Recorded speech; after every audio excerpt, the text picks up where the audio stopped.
Gadgenagar dB police 13 जुलैच्या रात्री गाडगेनगर परिसरात पेट्रोलिंग करीत असताना एक विधी संघर्षित बालक पलाश लाईन मधून पडून जाताना दिसताच त्याचा त्यांनी पाठलाग केला। त्याच्यावर संशय आल्याने त्याला ताब्यात घेण्यात आलं। त्याच्याजवळ असलेल्या मोबाईल मध्ये फोटो पाहिले असता प्रकार वेगळा समोर आलाय। गाडगेनगर डीबी पथकाच्या सतर्कतेमुळे अनेक दिवसांपूर्वी अमरावती शहरात करण्यात आलेला खून गुन्हा उघडकीस आलाय। त्याला विचारणा केली असता त्याच्यासह अन्य 3 मित्रांनी पुणे येथे राहणाऱ्या ओळखीच्या युवकाची हत्या केल्याची कबुली दिली आहे। पुणे येथील घरकुल परिसरात भाड्याने राहणाऱ्या रिजवान नावाच्या मुलाची हत्या केल्याचं सांगण्यात आलं। डीबी पोलीस भारत वानखडे व पथकाने त्याला विचारणा केली असता विधी संघर्षित बालक व 3 साथीदारांनी एसआरपीएफ कॅम्प मागे असलेल्या सूक्ष्म तरंग पुनर्वसन केंद्र मागील मृतदेह फेकल्याचं सांगितलं। रिजवान नावाच्या मुलाची हत्या करून टाकीत फेकण्यात आलं अशी कबुली दिली। यावर गाडगेनगर पोलिसांनी विधी संघर्षित बालकाला फ्रेजरपुरा पोलिसांच्या पुढील चौकशीला ताब्यात दिलं। सोमवारी सकाळी फ्रेजरपुरा पोलीस निरीक्षक रोशन सिरसाट यांच्या नेतृत्वात पोलिसांनी टेकडी गाठून घटनास्थळाची पाहणी केली। घटनास्थळी डॉग स्क्वॉड फॉरेन्सिक पथक दाखल होऊन पंचनामा करण्यात आला। पुणे येथील मृतक रिजवानला आपसी वादाच्या कारणावरून लोखंडी रॉड व पाईपने डोक्यावर वार करून त्याची हत्या करण्यात आल्याची माहिती पोलिसांनी स्पष्ट केली। पुढील तपास फ्रेजरपुरा पोलीस करीत आहेत।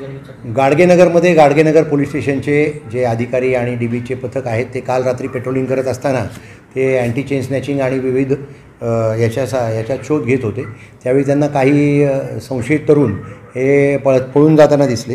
त्यांना थांबवून त्यांचा ज्यावेळी त्यांच्याकडे चौकशी केली तर त्यावेळी त्याच्यामध्ये विधी संघर्षित बालक होता आणि त्याच्याकडे अधिक चौकशी केली असता त्यांनी सांगितलं की काही दिवसांपूर्वी आमचा नशा करत असताना चोरीच्या पैशावरून आपल्या इथे जे टेकडी आहे या टेकडीच्या तिथे त्यांनी त्यांचाच एक मित्र रिजवान नावाचा त्याचा डोक्यावर मारून त्याचा लोखंडी पाईप आणि रॉडने मारलेला आहे आणि मारून त्याचा खून केलेला आहे आणि ती बॉडी जी आहे त्याची मयताचा मृतदेह त्यांनी त्या टेकडीवरच्या जी एक जुनी वास्तू आहे त्याच्या टँकमध्ये म्हणजे पाण्याची टाकी किंवा अशी जी टाकी आहे त्याच्यामध्ये फेकून दिलेला आहे।